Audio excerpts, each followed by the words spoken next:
fourth lecture of Professor Fomin. Once again, we're very lucky that he is giving for first time lectures in Boston on cluster algebras. Thank you. So this lecture will be dedicated to combinatorics of quiver mutations. For those of you who did not attend lectures 1 through 3, I'm not going to tell you what was in those lectures. I'm only going to tell you what was not covered in those lectures. This is a list of topics that has been left out, and well, I'm not going to just read it out loud. You can look at it. It's a huge theory, and this list is by no means exhaustive. So this lecture will basically be independent of everything that came before. So if you are one of the at least 3 people who did not come to lectures 1 through 3, you will understand everything. 4. Yeah. So the only thing that I will need from the previous lectures is a definition of a quiver mutation, which I will not repeat. And if you don't know what that means, you can still, it's not really critically important, but it's kind of important because the whole lecture will be about it. So it's some kind of transformation of a quiver, which is a finite directed graph with no loops and no oriented to cycles. And it depends on a choice of vertex. So you pick any vertex in the quiver, you click on it when you're using an applet, and the quiver transforms in some way, some predetermined. So it's not a dynamical system because we're not iterating the same transformation, but each time there is a choice which vertex to click on. And if you repeat it twice, if you click on the same vertex twice, you go back to where you started. So from a combinatorial standpoint, quiver mutation is a common generalization of a large class of local combinatorial transformations. There are many situations, 4 of which are listed here on the slide, where you have some complicated combinatorial object, and you perform a local deformation of that object. And surprisingly often, this can be viewed as an instance of quiver mutation, or some subclass of quivers. Sometimes it's a variation of this, but it's not like literally an instance of it. You need to tweak something, but in these 4 cases, it is literally quiver mutation. So some of you might know that quiver mutations are important for cluster theory, but which is what the previous lectures were about. But if you don't care about cluster algebras, don't leave, because today we will just study this as a pure combinatorial gadget. Okay. And I will start by discussing finite mutation type classification. So I already defined quivers of finite mutation types. These are the ones that if you iteratively mutate, you will only get finitely many non-isomorphic quivers. And the simplest example is when you just have 1 or 2 vertices, because then there are no, nothing interesting is happening. If you have 1 vertex and there are no edges, and if you have 2 vertices, then you have a Kronecker quiver, and any mutation just reverses all the arrows between the two vertices and then reverses again, and so you only get two quivers which are actually isomorphic to each other. So I will next discuss the classification of quivers of finite mutation type.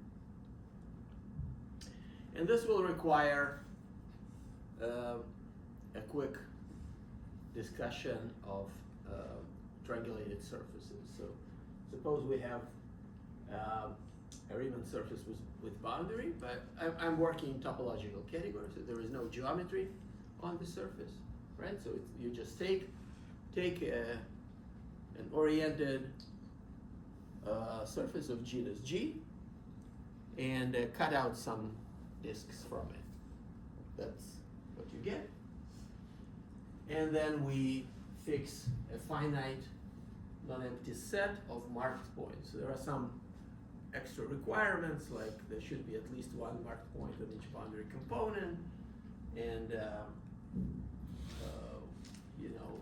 we cannot have like a sphere with one or two marked points. So we should have enough stuff, enough marked points to allow for triangulation whose vertices are at the marked points, basically. That's the thing. So what's an arc? Well, it's a curve up to isotopy that connects two of these marked points. And we don't want this curve to pass through a puncture, through a marked point in the interior. And we don't want it to cut out an unpunctured monogon or digon. Because basically then you can just isotope it either to a point or to a segment of the boundary. And we call these arcs compatible. This should elicit recollection of the notion of compatible cluster variables. If they have non-intersecting realizations. Okay, so if you're geometrically inclined, you could impose geometry on your surface, and then every isotopic class will contain a unique geodesic, and then it's the same as requiring that those geodesic don't intersect.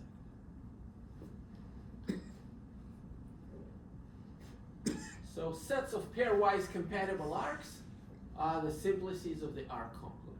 So the vertices are arcs. So here, this is a picture where the surface is a triangle, also known as a sphere with one disk removed and three marked points on the boundary of that disk, right?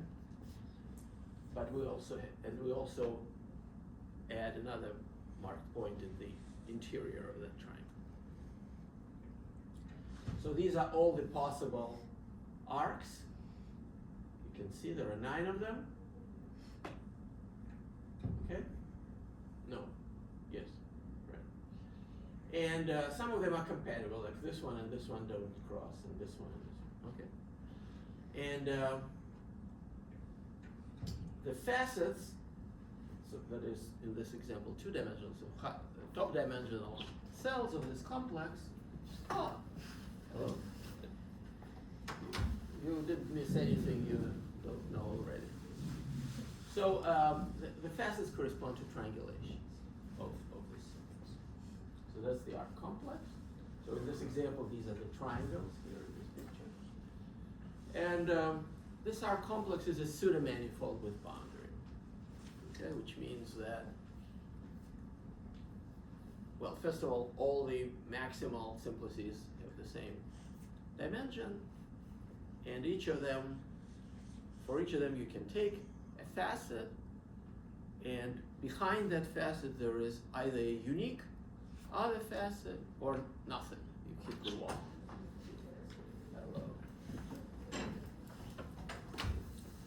The edges of the dual graph correspond to flips in the triangulation, right? So here the vertices now are maximal simplices, and the edges correspond to walls between them.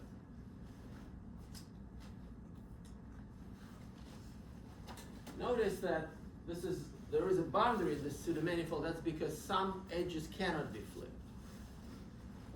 If you have a self-folded triangle like here, right? So this is a triangle. It might not look like a triangle to you, but it's a triangle whose two sides have been glued to each other. Then you cannot flip the internal edge. Okay, that's why there are only two edges here in this dual graph, which correspond to this outer loop and the other.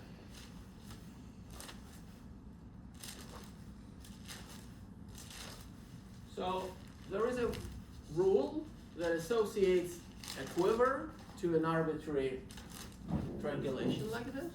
So quiver is shown in red here. So ordinarily you just take every triangle and glue in a clockwise oriented red oriented triangle. Okay, we've seen it already before when we discussed Grassmannians of planes. And there are some degenerate cases corresponding to self-folded triangles where the rules are a bit more complicated. But there is a rule. Okay, so any triangulation gives rise to a canonical quiver, and flips in triangulations translate into mutation of associated quivers. Not all mutations are allowed, right? Because there are these self-folded triangles, but just like in the Playdic graph story, which we discussed earlier, right? You cannot mutate every vertex. Only some of them are. Okay. But here, most of the vertices of a quiver are mutable in that sense. I mean, they are all mutable, but in the quiver, but those mutations don't correspond to flips. So it's a key observation that any such quiver has finite mutation types. That's why I brought this construction up. Okay? Roughly speaking, this is for the following reason. Either a vertex of a quiver corresponds to a flippable arc, in which case this can this leads to another triangulation, right? So there are finitely many combinatorial types of triangulations. Oh, by the way, this might not be obvious, right? If you have high genus or many holes, then of course there are infinitely many triangulations. But modulo the mapping class group, there are finitely many triangulations, meaning the internal structure of the triangulation, like which triangles are adjacent to which, there are only finitely many. And of course, all of these quivers have bounded multiplicities of arrows, so that in itself tells us that there are only finitely many of them. Okay, but what about the non-flippable edges, right? They correspond to some vertices of our quivers, but an inspection shows that when you do that, the quiver doesn't change up to isomorphism. And so we can just ignore those directions. And so we conclude that there are finitely many quivers in this mutation class. So given this observation, it's natural to ask whether there are any other quivers on at least 3 vertices that have a finite mutation type. So we asked this question in our paper with Thurston and Shapira, and 9 of those quivers we discovered right away, which don't come from surfaces, but still have finite mutation type. They are quivers of types E6, E7, E8, affine types E6, E7, E8, and elliptic E6, E7, E8. So this double extension. So 9.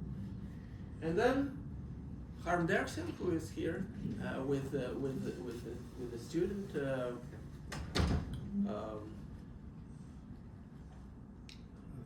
Owen, Yeah, Owen. right?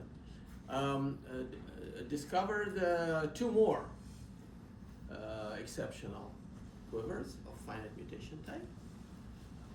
And then Anna Felixson, Pavel Tumarkin, and Michael Shapira proved that this is a full list. So apart from these 11 exceptions, every quiver of finite mutation type comes from a triangulated surface. Okay, so this is pretty satisfactory result. A few years ago, I noticed that in the case where you allow frozen vertices, classification changes. So being finite, having a finite mutation class turns out to depend on the choice of coefficients. And so I asked, what's the classification of quivers, of ice quivers, the ones where, and Felixson and Tumarkin solved that problem, published a paper about it. Okay, so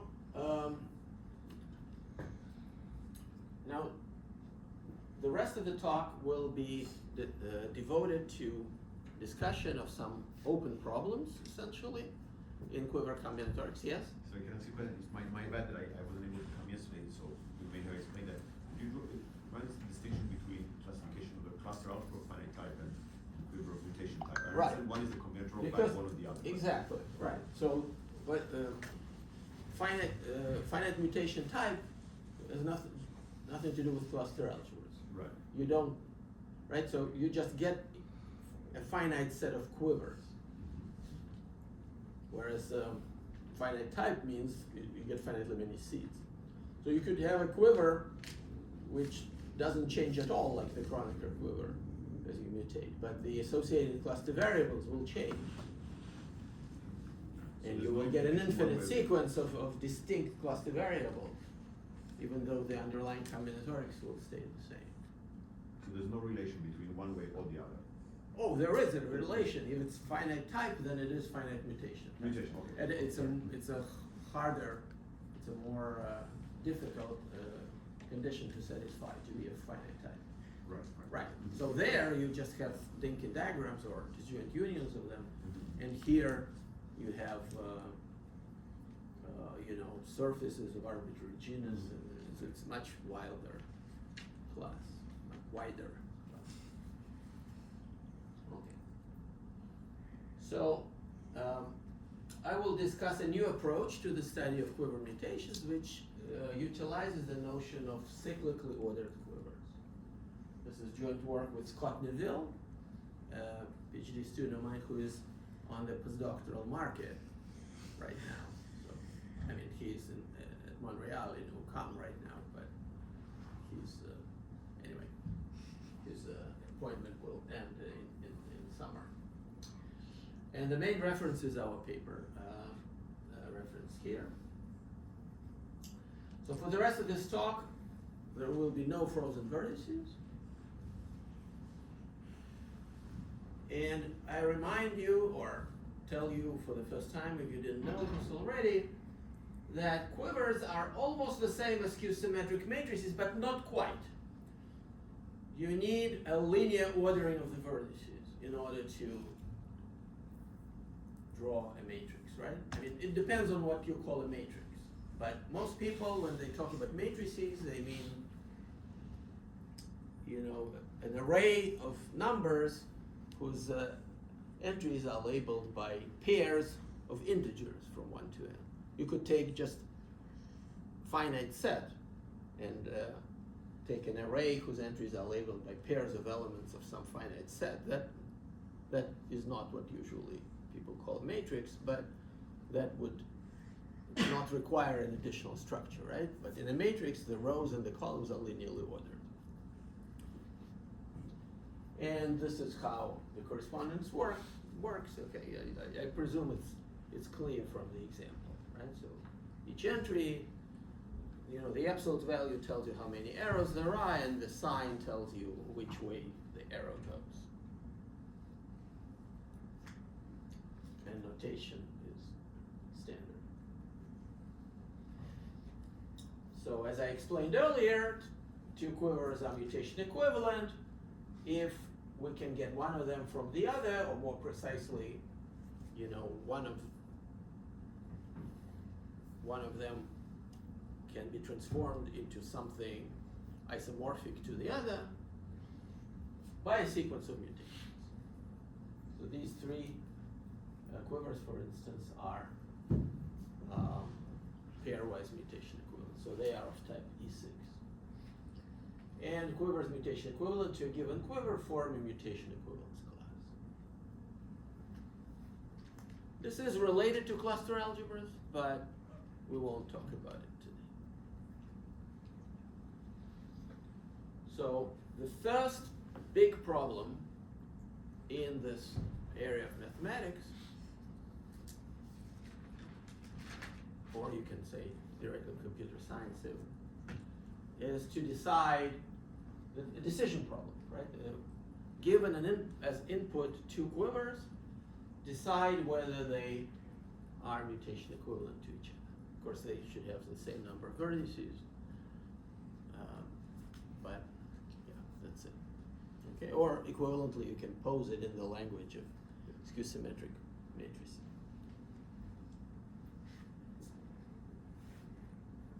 If quivers have at least 4 vertices, no algorithm for solving this problem is known. And I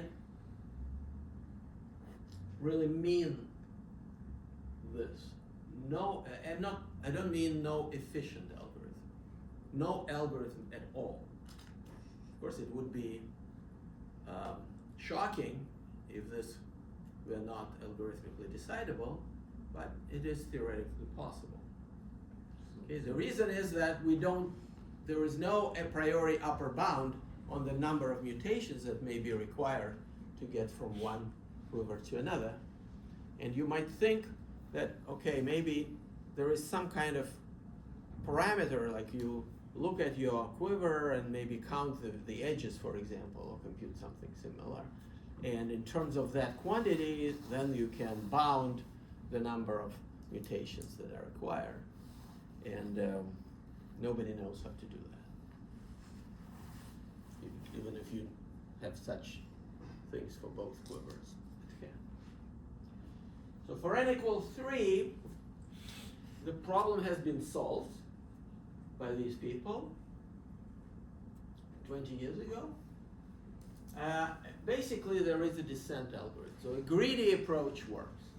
You take a 3-vertex quiver, you try to mutate it so that the number of arrows goes down, and it brings you down to the unique, almost unique, up to like sinc source mutations, minimal quiver in this class. And we tried to do something like this for larger quivers, and we discovered that already for n equals 4, so this is another paper of mine with Scott, published in Selecta, that this approach cannot work possibly because there exist what we call long mutation cycles, which means the following. There exists a family of quivers on 4 vertices, and those quivers, by the way, are sort of generic, meaning that it's a family of quivers which depend on 6, right? There are 6 pairs of vertices. The multiplicities depend on arbitrary choice of 6 positive integer parameters. They're not multiplicities, but given those 6, there is some kind of algebraic map that produces, actually polynomial map, produces the multiplicities. And so you have like a 6-dimensional, informally speaking, set of quivers. So they are generic in that sense. and each of them lies on such a long mutation cycle. What does it mean, a long mutation cycle? Let's say a cycle of length 1 million, meaning you mutated 1 million times and you come back to the same quiver. And that's the only mutation cycle in that mutation equivalence class. So it cannot be paved by shorter cycles. Okay? Now why is that bad? I mean, first of all, this is rather surprising that such thing exists. Because whatever like energy function you have on quivers, that function would have a maximum somewhere along that cycle. Meaning that both directions would decrease that function. So it's not true, unlike in the case of 3 vertex quivers, that there is a distinguished direction of descent. So a priori, like you cannot invent a function on quivers that has this property that from each quiver there is a unique direction of descent. Okay, and there are other, like you try to somehow like go circumvent this issue, and it's impossible because of these types of phenomena. So So if you try to run the descent algorithm, what solution does it well, find? what do you mean by descent, right? You need some kind of energy So you function. like randomly pick the direction? Oh, randomly, no, that you're never gonna do. Even like I can easily construct 2 quivers which look very mild, like both of them, let's say on 15 vertices, and they don't even have multiple arrows between the edges, right? And it requires, I don't know, like 20 mutations to get from one to another, roughly. So this is just 1 out of 15 to the 14 to the 20th power of possibilities, which is like impossible. So a computer would just, yeah. So, but remember, I'm not even talking about efficient algorithms. Just any algorithm could have like double exponential complexity. That it would be something to start, right? But nobody knows how to do that. All right. So another problem that I will discuss has to do with mutation invariance. Sorry, implicit in what you said, it seems that, for example, it's not known whether it's an NP-complete problem or something like that. Well, I expect it to be not just NP hard, but at least exponentially hard.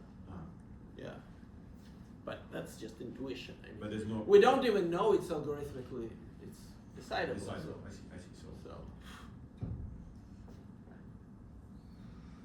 So. Okay, so when you have these kind of transformations, it's natural to ask which things are invariant under these transformations. Yes? So has anyone tried to find like a probabilistic approach, say like with probability 99% to decide whether the quivers are equivalent?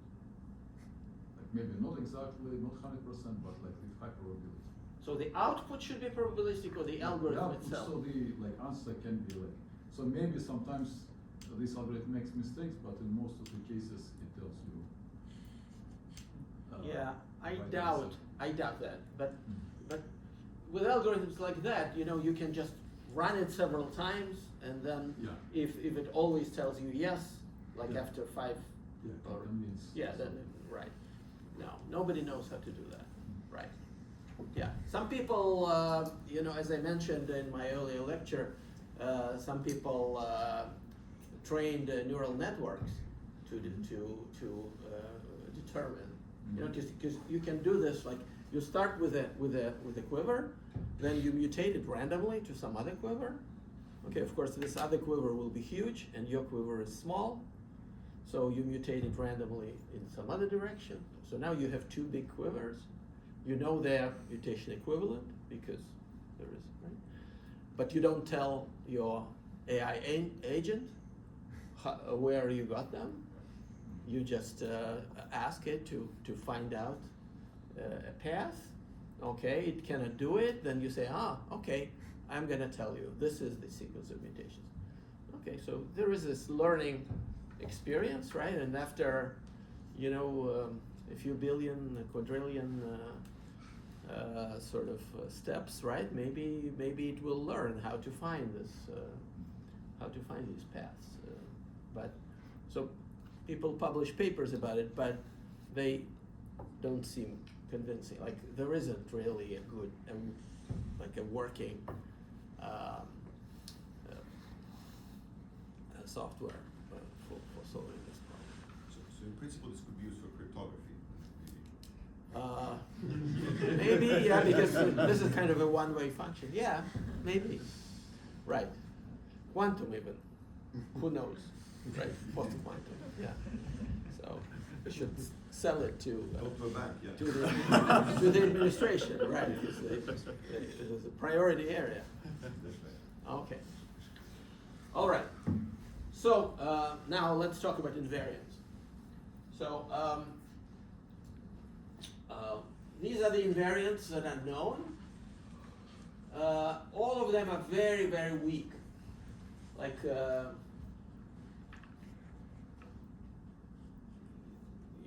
if there are lots and lots of cases where quivers have the same, let's say, determinant of this matrix. Of course, if n is odd, then the determinant is 0. But if n is even, then the Pfaffian gives you, some number that should match for the two. But it's very little information. It's easy to construct cases where all these invariants match, and still the matrices are not, the quivers are not mutation equivalent. You could also use invariants as like take a cluster algebra defined by that quiver with trivial coefficients, and then compute its, I don't know, like Betty numbers or some other invariants, Betty numbers of the associated cluster variety. And there are some algorithms like Lamb and Spire have papers about it, but these are very, very complicated. Those algorithms rely on some properties like local acyclicity or something like this. So then they don't work in general.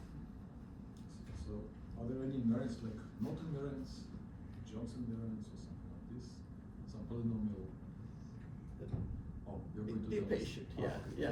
Right. Yeah. Not quite. The short answer is not quite, but something like it. Okay. So the second big problem is find new, ideally more powerful invariants. So why is that useful? Well, first it may rule out mutation equivalence of quivers if they have, different invariants.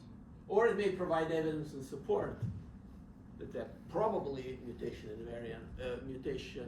equivalent, so we should invest time and money in finding a mutation sequence if all these powerful invariants match. Or if you just have one quiver, it still can be useful to compute some such invariant because it would rule out existence of a quiver with certain properties. Like you might maybe interested in the existence of a quiver, like a tree in the mutation equivalence class of a given quiver, things like that.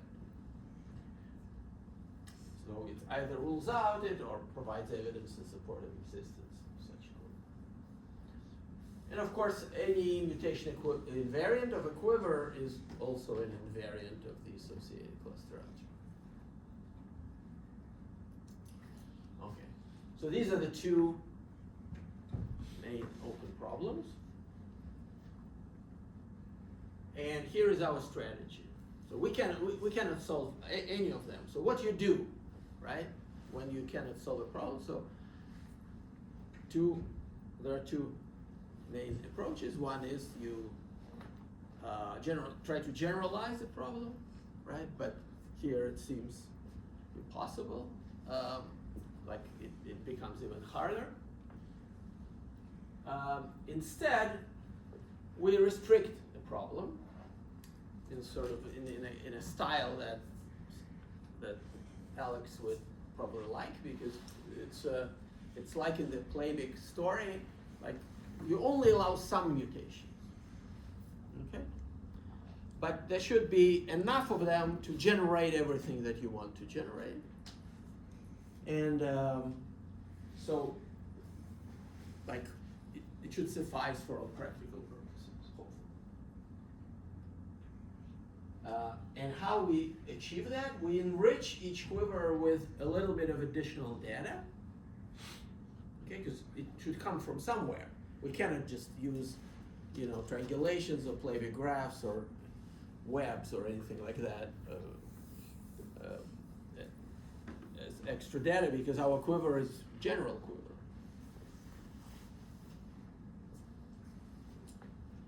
So we want some additional data to be provided from the outset.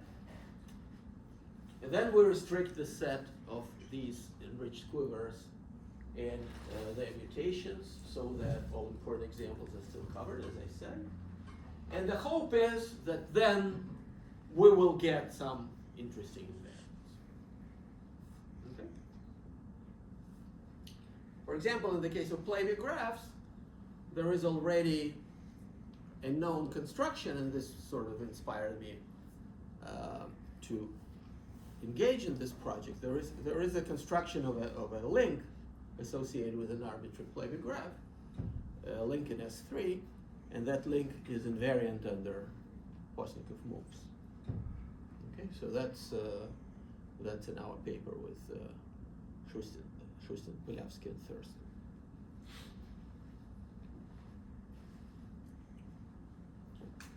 Okay, so the first piece of information that we will need, probably, is a linear order in the vertex set, because we want a matrix. Okay? And then, from that matrix, we define what we call the unipotent companion of our quiver. What is that? So you take the matrix BQ, the exchange matrix, you erase the bottom part just by will force. Just wipe it and put zeros there. Okay? And it's also, and you put ones on the diagonal, and I also want to change the signs above the diagonal. This is just technical aspect. We could not change, but it works better if we do. Okay? So is the definition clear of what the unipotent companion is? So it's an upper triangular unipotent matrix associated to a linearly ordered quiver. So the sign is deterministic by the indices? It's deterministic. Okay. No, the sign is the same as here. No, the signs are determined by which way the arrows go. Like, there are two arrows from 4 to 1, so the entry 4, 1 is positive, and the entry 1, 4 is negative. No, I'm saying for UQ when you change the signs. I change all the signs. Oh, you just... okay. All signs above the diagonal are changed. Okay? On the diagonal ones, below the diagonal You can zeros. also take the lower triangle part. I could, yeah. Okay, maybe you can write a paper exploring that possibility. Yeah, elevation small. Okay. All right, so that's the definition. Of course, this unipotent companion depends on the choice of linear ordering. It turns out that under some changes of linear ordering, some properties of that matrix are preserved. Okay?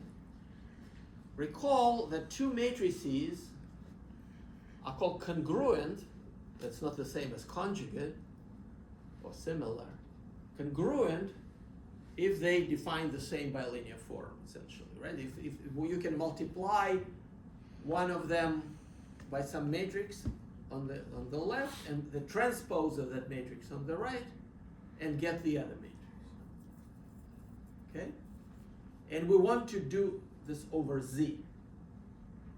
So all our matrices are going to be invertible over the integers, so they will have determinant, 1 or -1. So The set of such matrices is called GLNZ. And the integral congruence class of a matrix is the set of all matrices that you can get from a given one by such transformations. Apparently, there is no known algorithm that determines whether two given integer matrices are integrally congruent. I couldn't find it. I did. If you discover such a result, let me know, please. Okay, so this is a somewhat mysterious problem. People I spoke to who are experts were dubious, and maybe I'm mistaken, but then I never heard from them again, so maybe. But if, okay, who knows? So what turns out to be true, this is something that is not obvious at all, but once I have told you, you should be able to go home and prove it. This is a linear algebra exercise, not trivial, but you could assign it to like a very bright undergrad.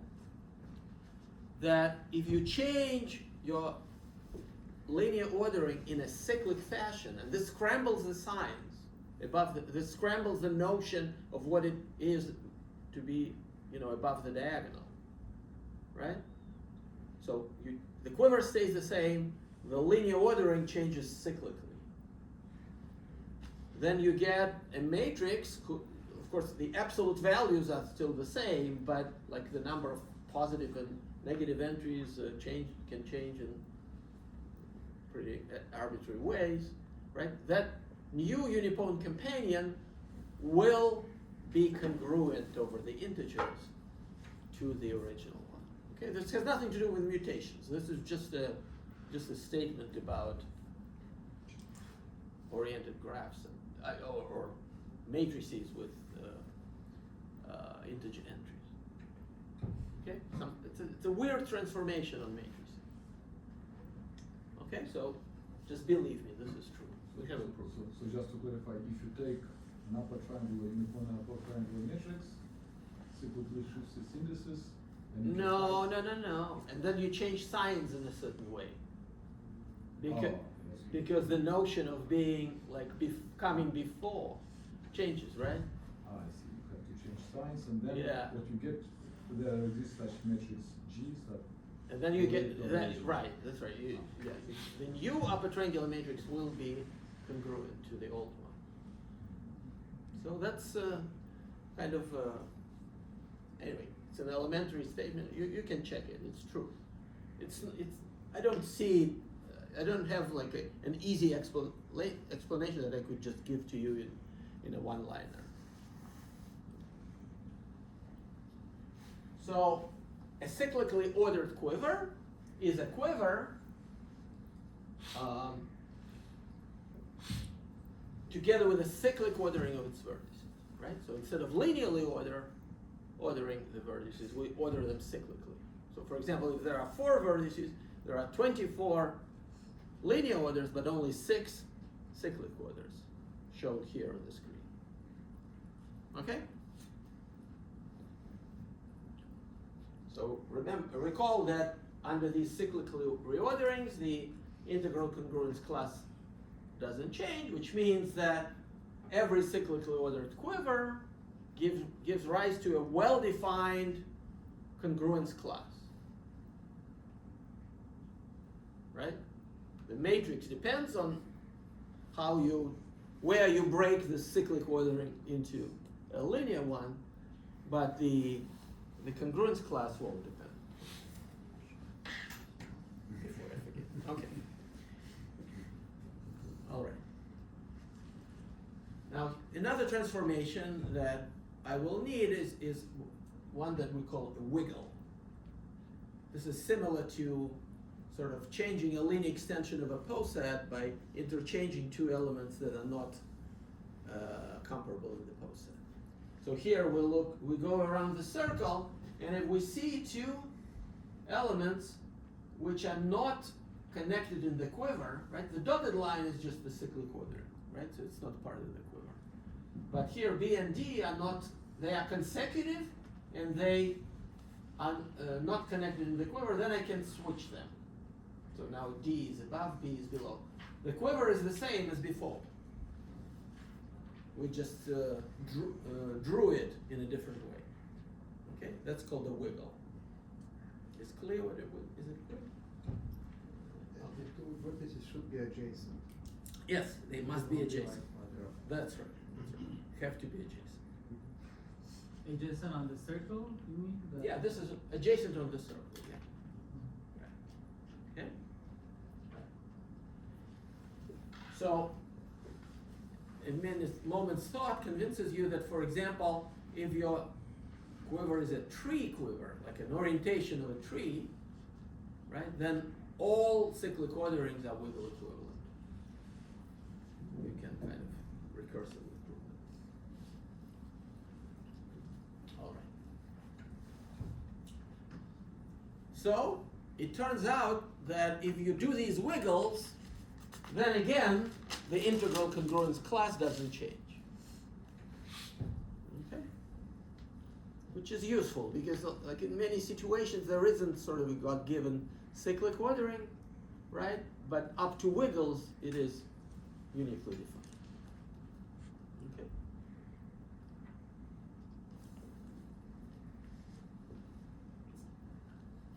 So every wiggle equivalence class of cyclically ordered quivers gives rise to a well-defined integral congruence class of matrices. Okay, is that clear? Right? Because if we change, we cyclically rotate, integral congruence class doesn't change. When we wiggle, also doesn't change. Okay, so there is a well-defined congruence class. Now, since I told you that it's very hard to determine whether two matrices are congruent or not, so it's not very useful to deal with these kind of gadgets.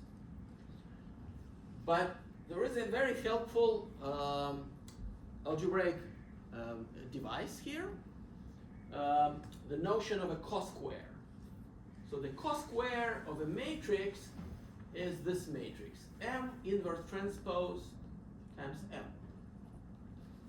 If you heard about this before, but not from me or Scott Neville, raise your hand. Okay, so this is not well known, right? So all the people who have seen this before have seen it in my talk, so Scott's talk.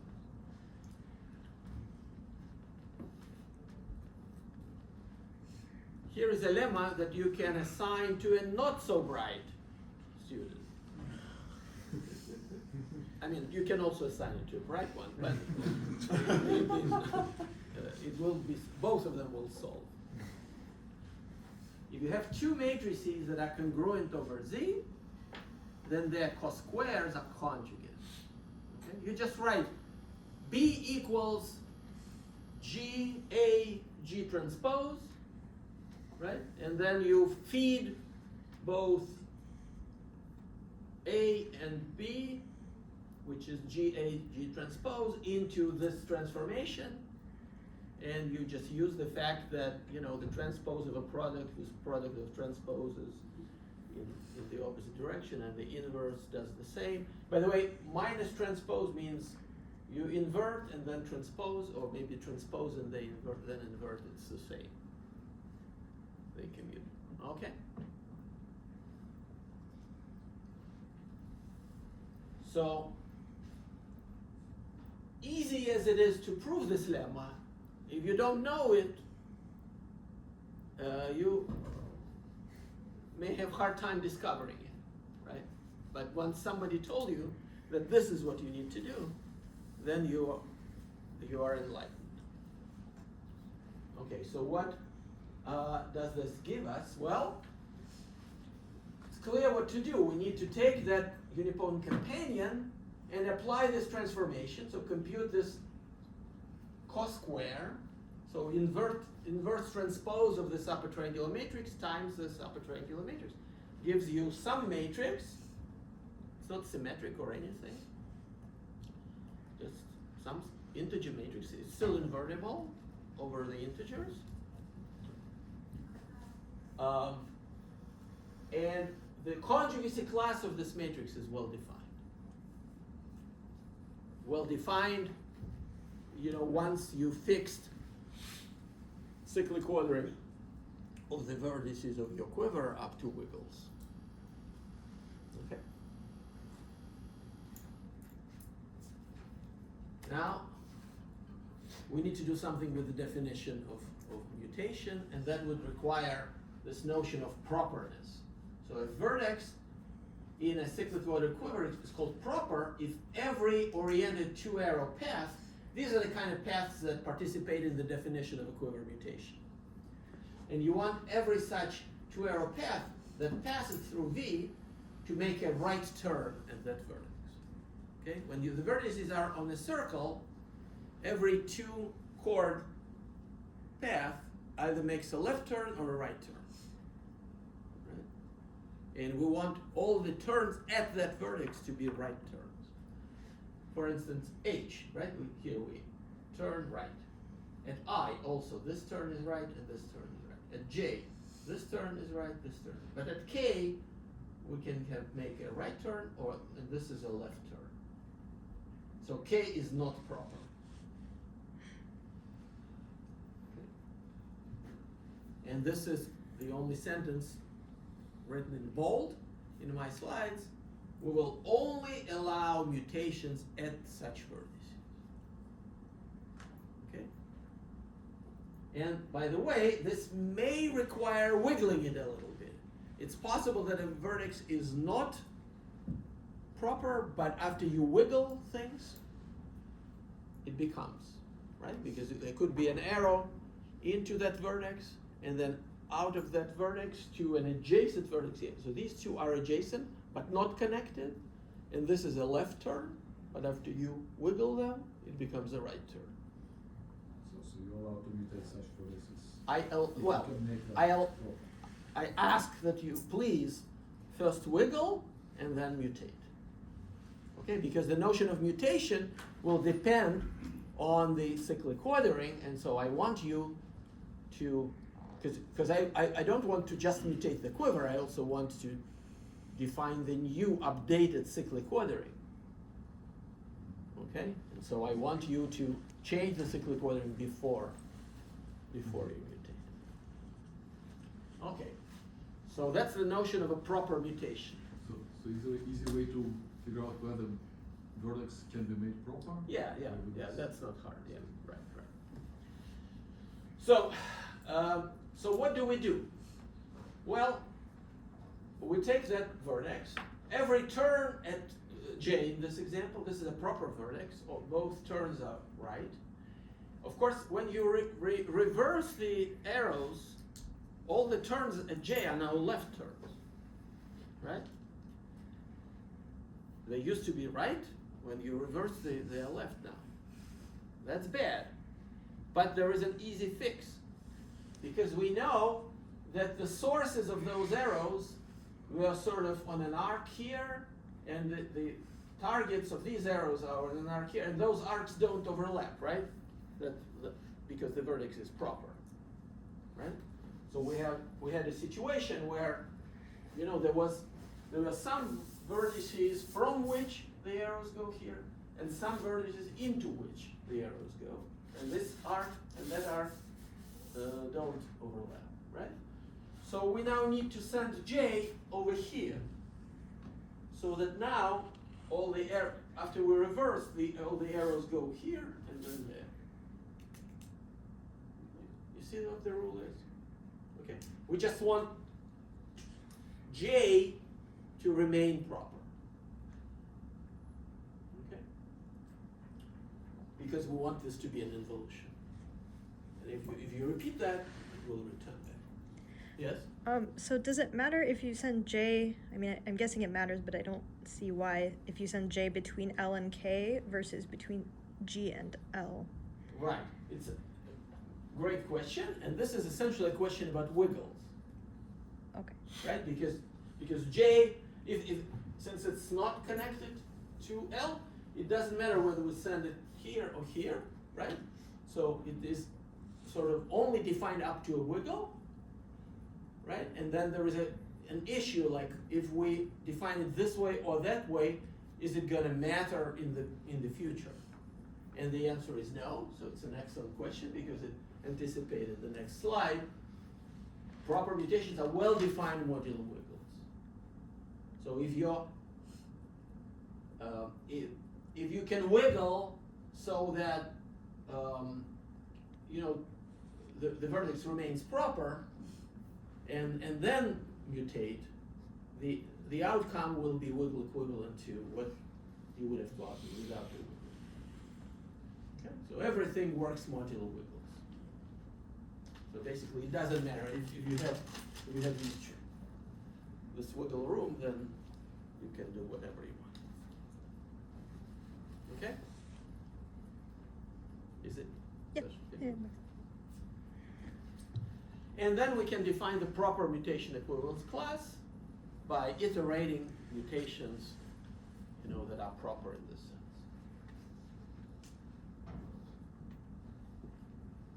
And here is the main theorem, in the absence of which, of course, all of this wouldn't have made sense, so you probably anticipated it already, that these proper mutations preserve the integral congruence class of the unipotent companion. Okay, they preserve this algebraic invariant. Okay? I'm not going to tell you how this is proved. It's not that hard. I mean, it takes a couple pages maybe, so, but I'm sure each of you can do it if you know I put a gun to your head. So, this means that each proper mutation equivalence class of a cyclical ordered quiver gives rise to a uniquely defined, a well-defined congruence class of the unipotent companion. Okay? So you can do these proper mutations, you can wiggle in the process, you can maybe rotate, although this doesn't really change anything, and keep doing these proper mutations, and the congruence class will stay the same. Which means that the conjugacy class of the cos square will also stay the same. Okay? So both this congruence class and this conjugacy class are invariants of proper mutations.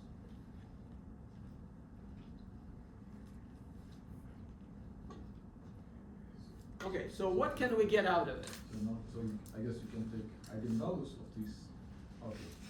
For example, actually, can you have like some non-trivial German jokes?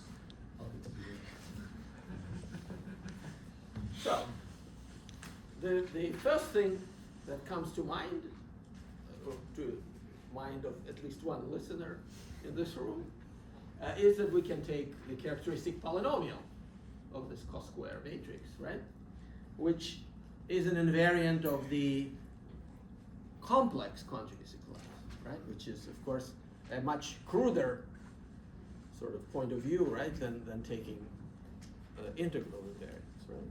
So the complex conjugacy class, of course, is determined not just by the characteristic polynomial, but also by the sizes of the Jordan blocks. But okay, but the simplest thing is to just to take the characteristic polynomial, and we call it the Alexander polynomial, because it turns out that in the case that I alluded to before, where we can associate a link to a Plavy graph or to a Morse-ified singularity of a plane curve, this is indeed the Alexander polynomial of that link. But you don't need to understand that context. Is it unimodal? Like some conjectures, Fox conjecture. Yeah, right. In those cases, yes, but I don't think it is a unimodal in this generality, right? And so, as a corollary, of course, proper mutations of our cyclical ordered quivers preserve this Alexander polynomial. Okay, so we get lots of invariants. All the coefficients of this polynomial are are invariants of proper rotations. And as I mentioned, if a quiver comes from a plane divider, more generally from a Plavi graph, this construction recovers the Alexander polynomial. So this Alexander polynomial, just because of the nature of this matrix, it's going to be palindromic up to like alternating sign twist. So we actually don't get n invariants, we get n over 2 roughly, like floor of n over 2. So for vertices on quivers on 3 vertices, we only get 1 invariant, which is this Markov invariant that those guys defined, and but on 4 vertices we get 2 invariants. Okay, that's what's written on the next slide. And in particular, we can look, at some kind of the first non-trivial coefficient, because it's a monic polynomial, and that defines the generalized Markov. Okay, so for n equal 3, we recover that construction. For n equal 4, we get this quantity. Okay, so this is our exchange matrix. You need to put ones here, go through the definition, determine the cos square, just compute its characteristic polynomial, and that's what it is going to be.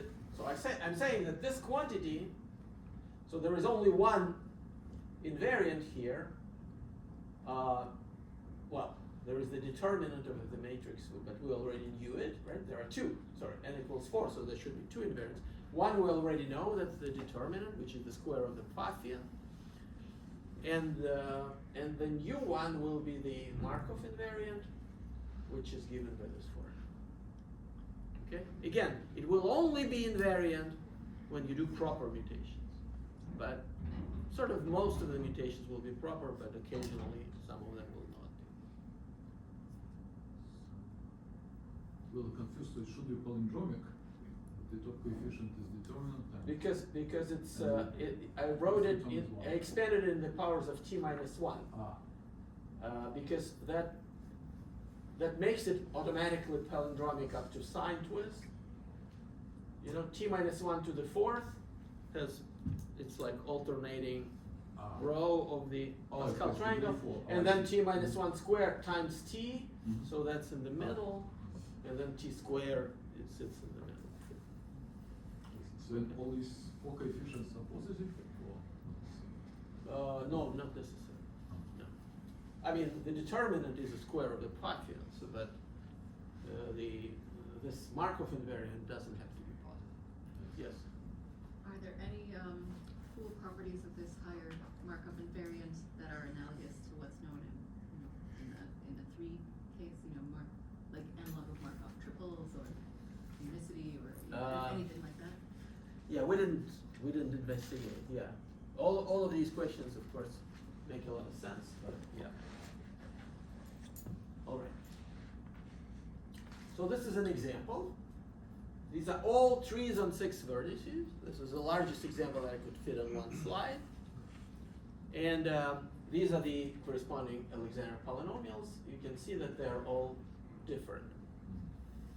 So it distinguishes between all these trees. Like in all these examples, say total, so say because some cases and they're not. No, but what do you mean? Like T if you to the 4th coefficient is 0. Up to I see.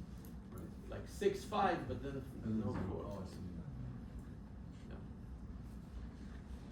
All right. So let me digress a little bit.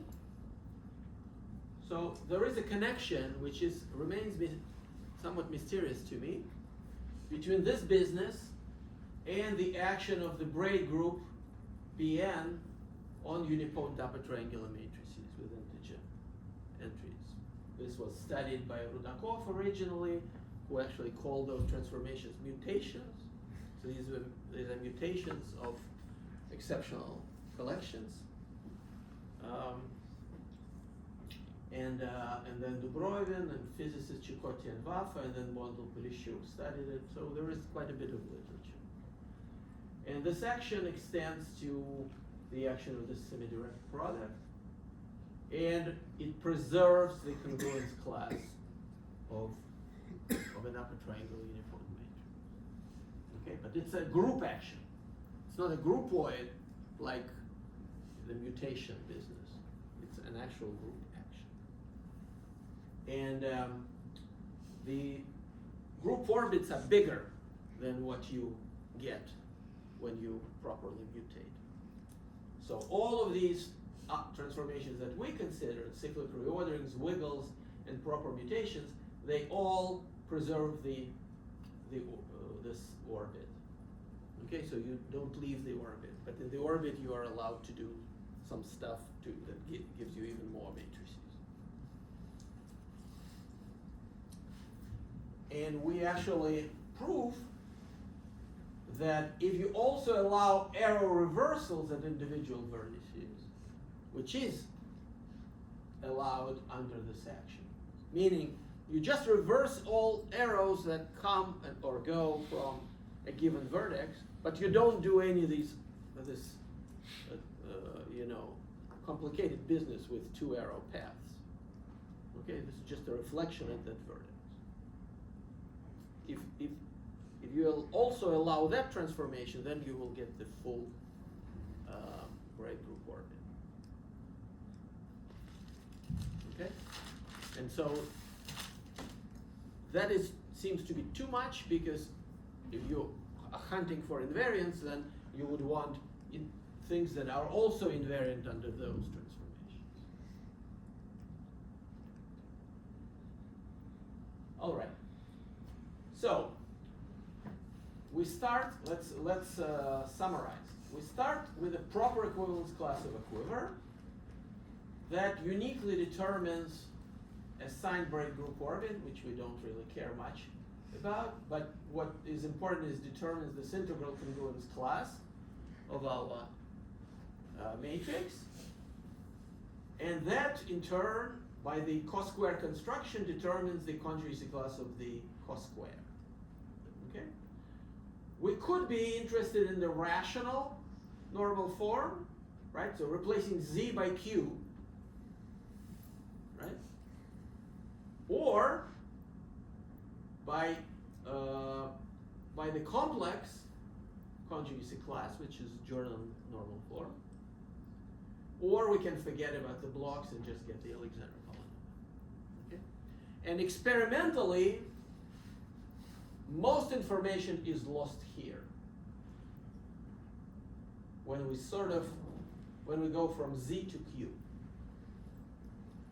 Essentially, like all the torsion goes out of the window, all the non-trivial, number-theoretic invariants disappear. So let me discuss this a little bit. So the conjugacy problem in GL and Z, unlike the congruence problem, has been solved, but surprisingly recently.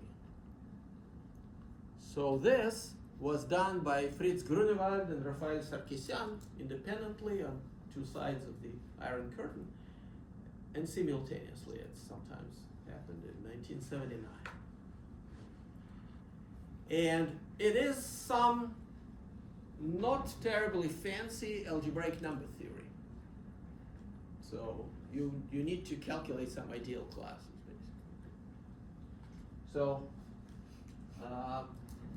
anyhow, they described an approach, and even though it's not too complicated, it is still like, if you want to do it by hand in a specific example, it will take you a few pages of calculations.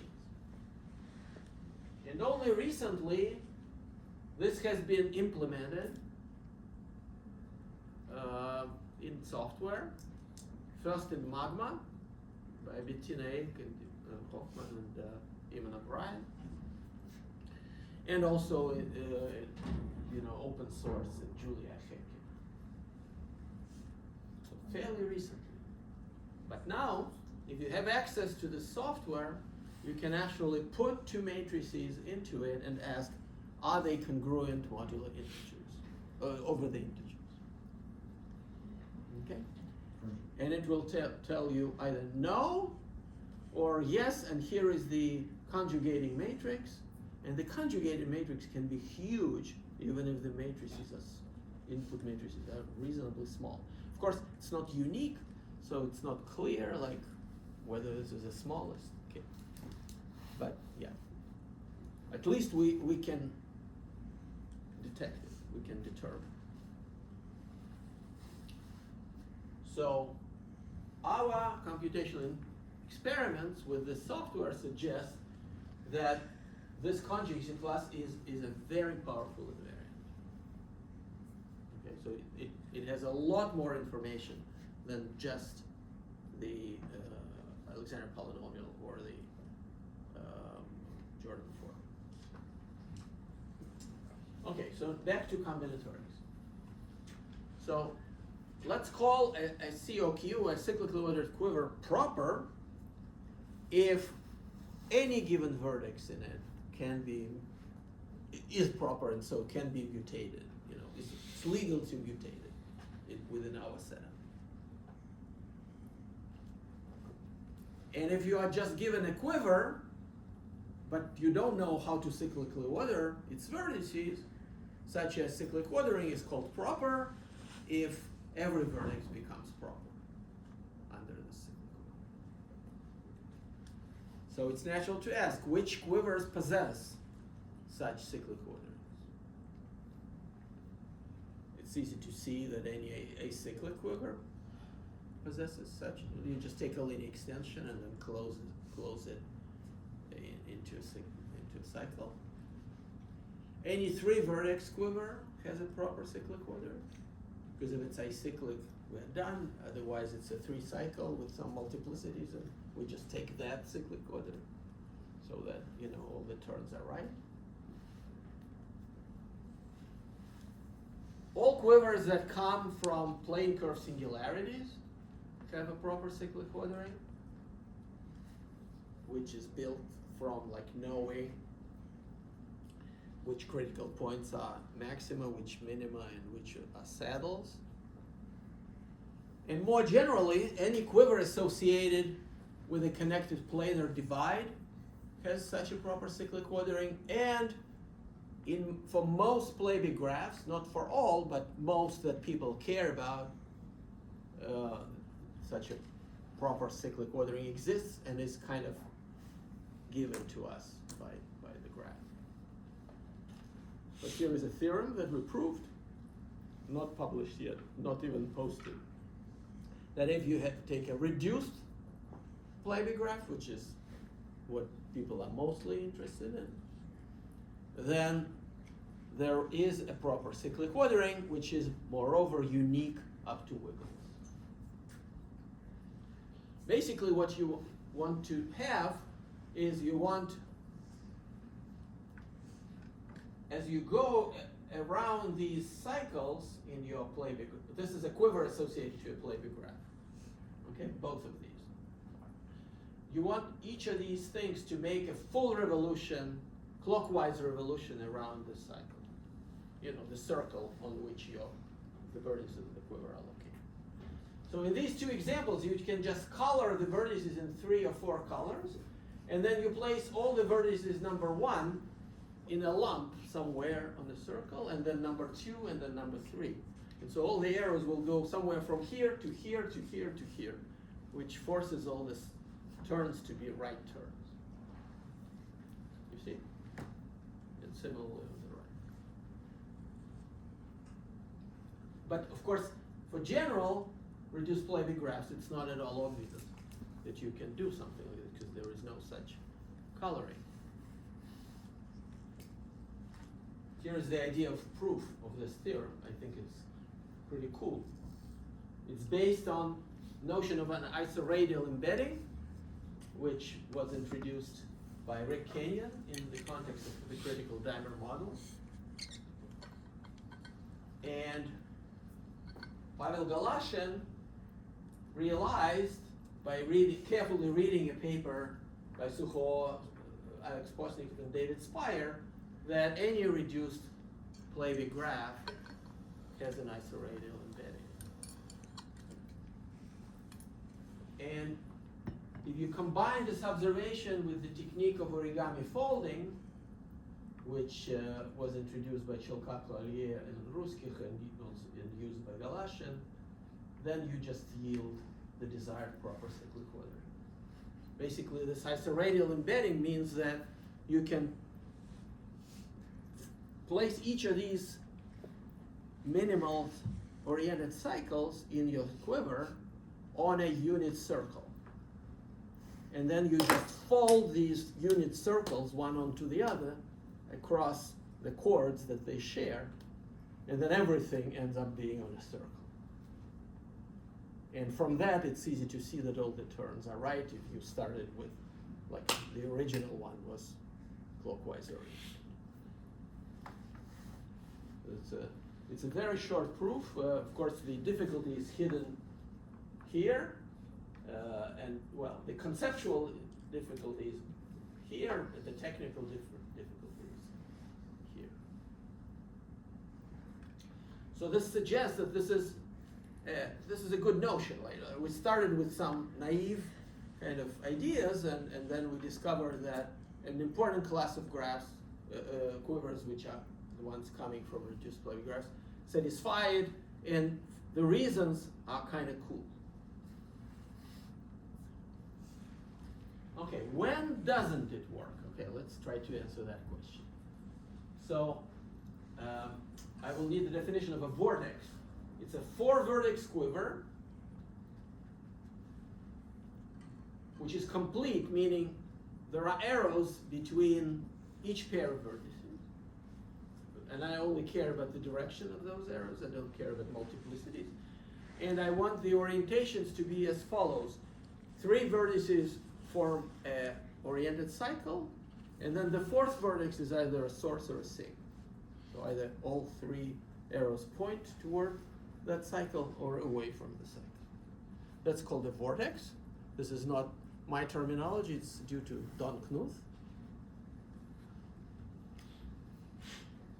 And it's easy to see that a 4-vertex quiver has a proper cyclic ordering if and only if it's not a vortex. So the vortices are precisely the 4 vertex quivers whose vertices cannot be placed on a circle so that you would have this proper everywhere. So if a quiver contains a vortex, then it has no proper cyclic ordering, which is kind of bad. What's cool is this theorem proved by Andries Brouwer and then independently by Donald Knuth in very different terminology and setting. It's kind of one of these matroidal papers where you, I mean, this is literally about matroids also, but there are like cryptomorphic descriptions of the same things, and you don't even realize that it's the same theorem. So a complete quiver, meaning any 2 vertices are connected by an arrow, has at most one proper cyclic ordering, and it exists if and only if the quiver is vortex free. And this is a property that is easily checked. I mean, there are only n choose 4 quadruples of vertices, but it's even faster. But of course, what you should wonder about is whether this is preserved under mutations, right? Suppose we have a quiver which is proper, like every vertex can be mutated, right? And then of course we need to change the cyclic ordering, but then could it eventually become non-proper? Could it be that, let's say, we didn't have vortices and then they appeared? And unfortunately, the answer is yes, it could happen. Okay, that a quiver can develop vortices, so to speak, even under proper mutations. We call a quiver totally proper if any sequence of any sequence of mutations, which will automatically be proper, transforms our quiver into a proper COQ. Okay, so it was proper, so we could mutate anywhere. We mutate, we tweak the cyclic ordering. It is still proper, and then keep going, and it will always stay proper. Okay, then it's called totally proper. It's not hard to show that any quiver possesses at most one totally proper cyclic ordering, and moreover, we describe an algorithm that constructs such an ordering for any given quiver, of course with the proviso that we don't know whether the quiver is totally proper, right? But the algorithm just says, if it is totally proper, then the cyclic ordering has to be this one. Okay, so there is a unique candidate cyclic ordering that has a chance of being totally proper. And sometimes the algorithm says there is no cyclic, totally proper cyclic ordering. I can guarantee you. Okay? Which means that in some sense, the issue of which cyclic ordering to take is sort of resolved. Because this algorithm, in most examples, will tell you which cyclic ordering to take. Of course, for some quivers it will say it doesn't exist, but those quivers are kind of pathological. I am yet to see a quiver that anybody cares about, let me put it this way, that is not, is not proper at least, or that, for which that candidate ordering is not proper.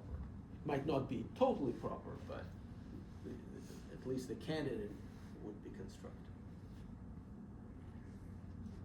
And within the class of quivers that have such a totally proper cyclic ordering, any invariant of proper mutation is actually just an invariant of mutations, right? Because the candidate ordering is unique, and we can mutate in all directions, and we can do it in perpetuity. So in that class, we have an honest invariance, for example, coming from these congruence or conjugacy classes. Now, of course, it's hard to use if you cannot detect or determine for any quiver whether it is totally proper or not. And here are some results on that. So, of course, any quiver of 3 vertices is totally proper. Any quiver of finite type or affine type is totally proper. Any quiver of one of these 11 exceptional finite mutation types that I described to you is also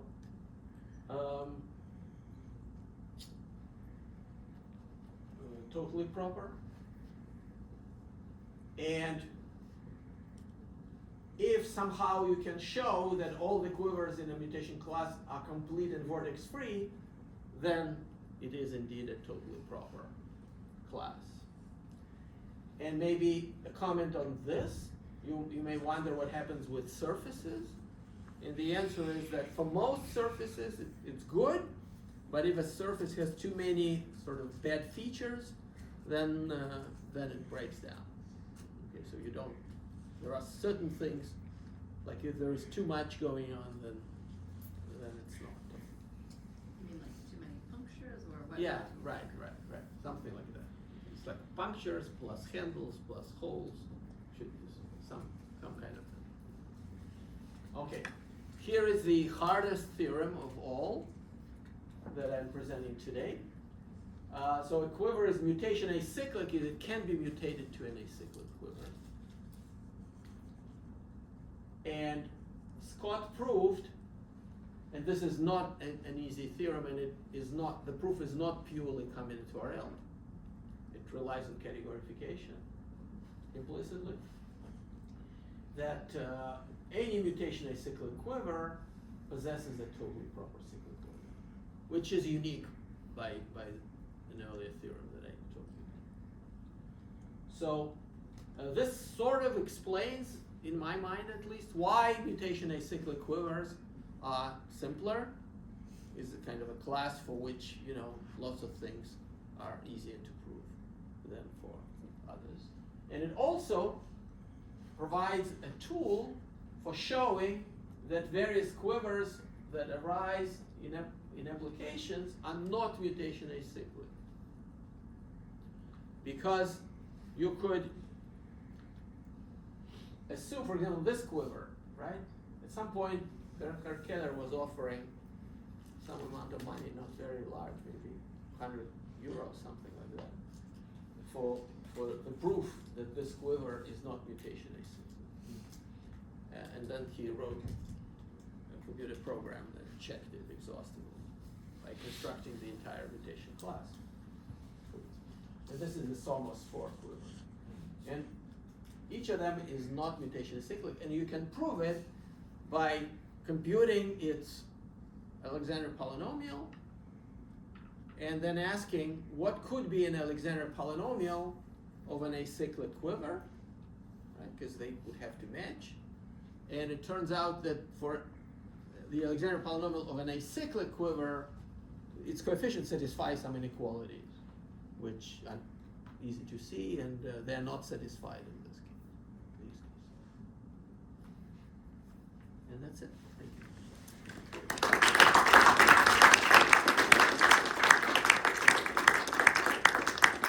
Any questions? I think there is a lecture here in 2 minutes, so I was timing myself. Or maybe there was a Maybe that seminar. was yesterday, There was I a don't seminar, remember. maybe, you said at 4. Maybe, I don't remember. Kincaid, was it that for yesterday or? No, we can continue until like 6 p.m. Oh. For free. Okay, Lots of I- questions. Okay, sorry, I was, okay. That's what I was timing for, yeah. So to check that is totally Proper. That query is totally proper. How is it like undecidable or? We don't know. We don't have an algorithm for that. Yeah. So, of course, we thought hard about it, but we don't know. So, but empirically, there is no bound on the number of mutations you need to do in order to Right. get vortices. Right. So you may need to do also. Yeah. other So mutations. Scott is one of his projects is to finish it up for four vertex quivers, even, and in particular, this would also solve the problem of mutation equivalence of 2 given 4 vertex quivers. It's surprisingly difficult. Yeah. So are these vortices related to forbidden minors in matroids? Kind of mentioned that. Yeah, it's sort of. Study Yeah, I mean, matroids. it's a kind of like Robertson Seymour Thomas, phenomenon, right? But I don't know. Yeah, it's hard to. Yeah, you see these brute force search algorithms don't work, roughly speaking, again, because of the existence of these long mutation cycles, which show, in particular, like let's say you have a very long mutation cycle, so you start with a reasonably small quiver, and these quivers are reasonably small around it, but then far away on the cycle you have, number multiplicity with gazillion, I mean, like huge numbers, right? And so what this shows is that you could take 2 things which are both have reasonably small multiplicities because they're like the starting ones, and go this way, and the numbers will, for 500,000 steps, the numbers will increase and become huger and huger, and then they will start getting smaller, and come back to be small. So this shows that there is no bound on how far you need to climb out of out of a valley to get to the next valley. So, and this happens even for 4 vertex quivers. Forget about, larger ones. So by the way, these long mutation cycles, can they be made by proper mutations of secret order quivers? So these are like kind of 2 separate. Yeah, no, it is related, but Oh, no, I, it's long it mutation ex- cycles. escaped. Scott would have answered right away. I don't want to lie here, but Mm. I think, but I'm not sure. Yeah, I don't remember. Yeah, sorry. You mentioned there was Yes. some kind of inequality on the coefficients of the Alexander polynomial in the basic, like. Right. What, is it something nice, like, is it easy to say? Yeah, some simple ones, right. Yeah, I don't remember them, but they are. I mean, there are probably some easy inequalities and also some hard inequalities. So, but in this case, easy ones suffice. And also, is there some kind of, could you categorify your Alexander polynomial to get it better, like a stronger invariant? Well, that's a $1 million question. Yeah. So, for example, like one thing that I would love to be able to do is to define a link associated to a COQ. Like if you just have a quiver, then there is not enough structure to build a link, right? But once things are on a circle, and sort of like you should think about each of these arrows as kind of hugging the circle. And all the time they sort of they want to go clockwise. I mean, it's a chord, right? But you want to draw it so that it goes in the clockwise direction. And then at each vertex, everybody comes, all the incoming arrows will come from here and they will continue there, right? Because of the properness. And so maybe like there is a way to build some kind of, I don't know, ribbon graph or something out of that and then define a link that would be preserved by mutations. But yeah, that would conjecturally categorify this thing. So the Alexander polynomial of that link would be our Alexander polynomial and so forth. Right, yeah. Yes? So I think I have 3 questions. So the first one is, so how much do we know about the mutation type of totally proper COQ? Mutation type of total. What do you mean, how much do we know? Like, is the deciding problem solvable, or because in this case any You mean if we have 2 quivers and we have some secret knowledge that both of them are totally proper, yeah. would we be able? Yeah, we didn't look closely at this because, like, where would we get that knowledge from? It's not clear. Like somebody would have to tell us, right? Because we are talking about like a class of problems, right?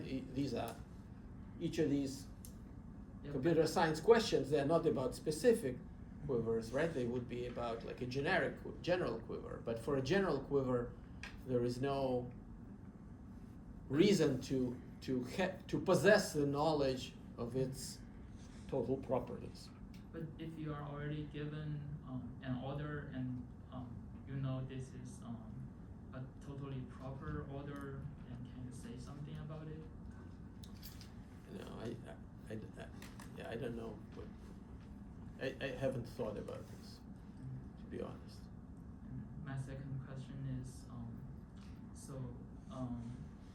I know this might be too optimistic, but do you think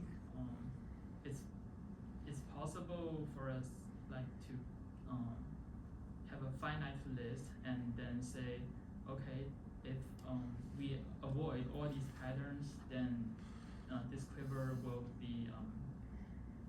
have a totally proper COQ? Yeah, we thought about this. This is a good question. We couldn't quite pinpoint it. Yeah, it's because the vortex condition is only for complete quivers, Yeah. and actually, Knuth proves in that little book from 1992 that if you have an incomplete quiver, of course he doesn't use the word quiver, and of course for him the multiplicity, because he doesn't mutate, and so the multiplicities also don't play a role, right? So you just have a simple oriented graph on n vertices,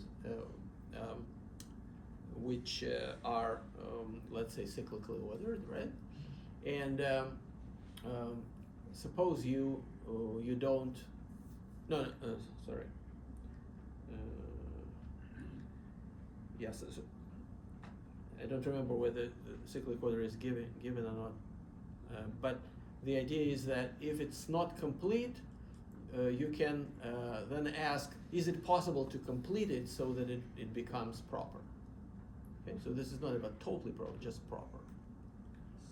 And he proves in that book that this is NP-hard. And for my last question, could you please turn to page 43? It's just the last page.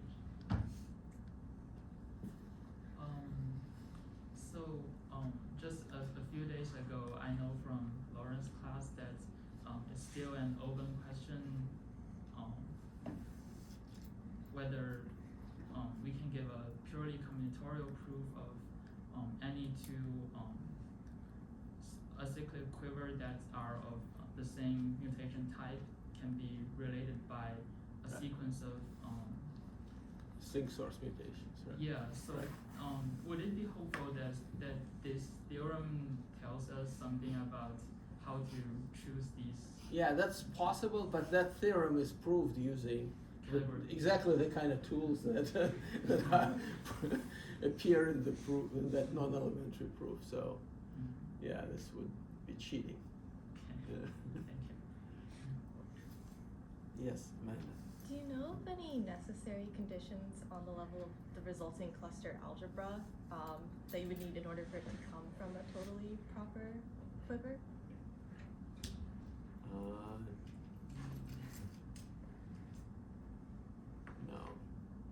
No. I doubt something like this exists, but who knows? Maybe there are some properties that would then rule out, total properties of some quivers. That's possible. Yeah, but I don't know. We have an example of two acyclic quivers that are mutation equivalent to each other, but this invariant, the invariants are the same for the two quivers, the ones that you built. So our invariants are the same, but the two guys are not mutation equivalent? Yeah. Yes, we have such examples. Mm-hmm. I mean, depending on what you mean by, what do you mean by our invariants? Like Alexander polynomials? No, the number theoretic, the defined invariant. I think so, yes. Mm-hmm. But they are not easy to construct.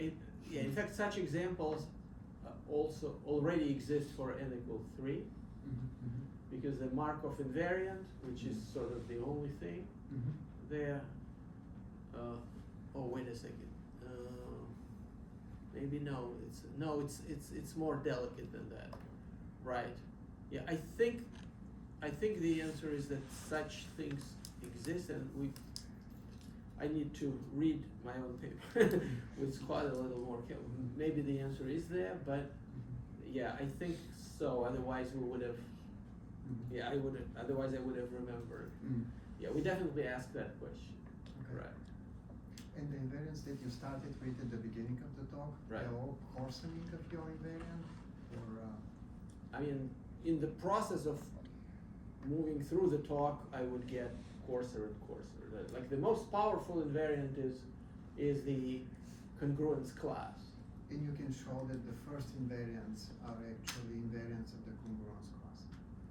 The first, the ones, no, the ones that you mentioned at the beginning of the talk, the previous, the ones. Oh, that- yeah, those are all, can be obtained From the us. Alexander Right. polynomial or from the number theoretic? No, from the, you need a little bit more than, because some of those invariants are of number theoretic nature, like Casal's invariant is like Okay. mod 2 invariant in some sense. Mhm.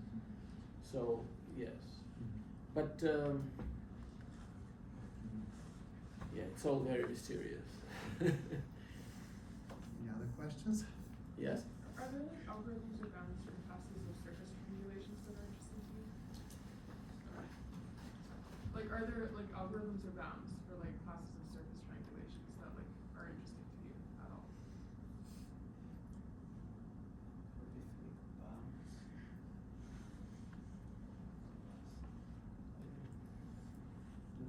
Or like I know like a bunch of computational geometry people who do a lot of things with like the graphs for like points at triangulations or surface triangulations. Like, is there any like back and forth?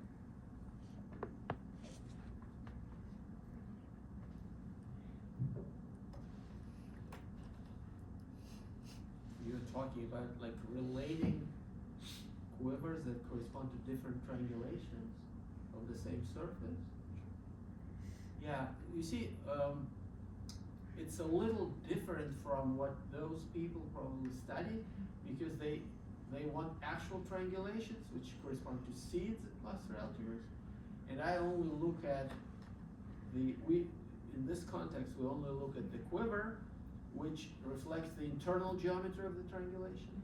So just imagine, well, suppose you have an annulus, okay, and let's say you triangulated it like some way, okay, and then you took the inner circle and you rotated it some multiple of 2 pi, so that all these arcs, they go like get spiral, right? So you will get a triangulation still, like topologically, right?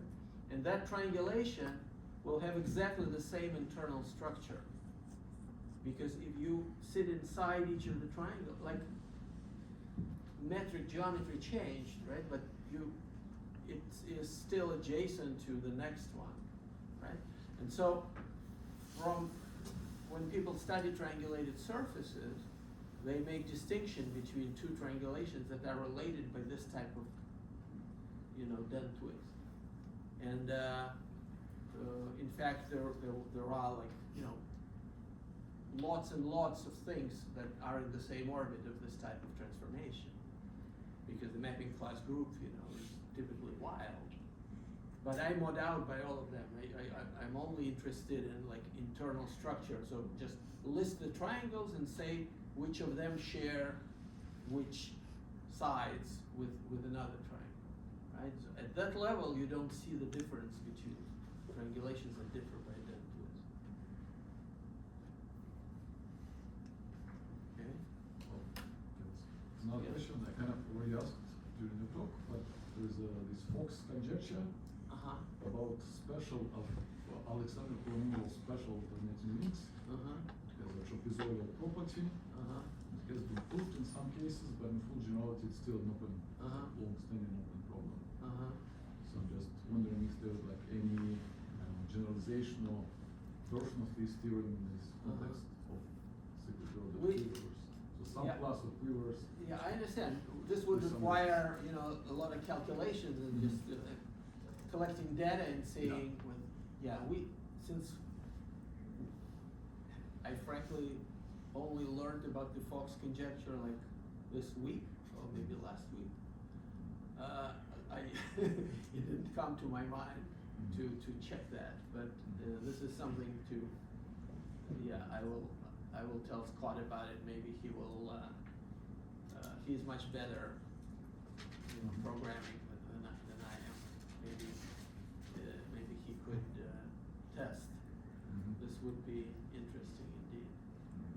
Yeah, but like clearly it's not gonna hold for all quivers, but like you need to somehow like figure out which ones satisfy it and which ones don't. So it's again kind of a machine learning.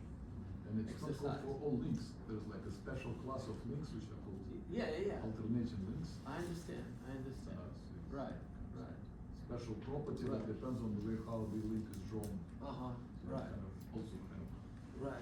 not real property. Other questions?